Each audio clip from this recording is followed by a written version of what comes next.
What's up, guys?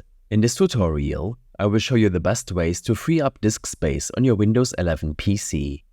This should be quite an easy tutorial. For more information, click on the first link in the description below. First, let's tackle temporary files that accumulate over time. Search for %temp% in your Start menu search and hit Enter. Your File Explorer will open up. Select all the files in this folder and proceed to delete them. Some files might remain, so just leave them there. Chances are that you have some programs installed on your PC that you no longer use. Open up your Windows settings. From here, head to the Apps section and then click on Installed Apps. You will find a list of installed apps. You can sort this list by size and by drive.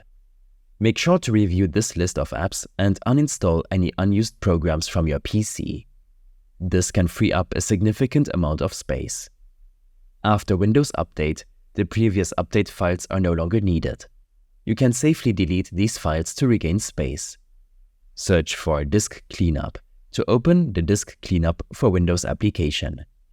On this window, select your system drive and this time check the Windows Delivery Optimization Files option.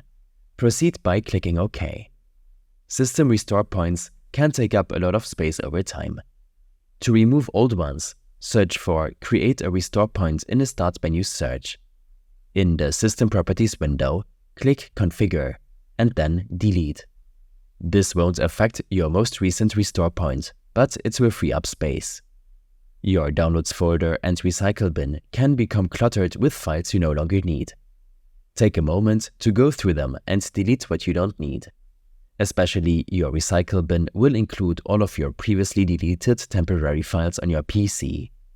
Right-click the Recycle bin icon on your desktop and choose Empty Recycle bin to permanently delete these files. Windows comes with a handy feature called Storage Sense that automatically removes temporary files, old versions of Windows, and more. Search for Storage Settings in your Start menu search and toggle the Storage Sense option on. Customize these settings to your preferences. If you have large files like videos or images that you don't need on your PC at all time, consider moving them to an external storage device like a hard disk or external SSD. This can free up a significant amount of space while keeping your files accessible when needed. These steps and more information will be available in my extensive guide linked in the description below. I hope this helped you out. Leave a comment if you have any questions and see you in the next one.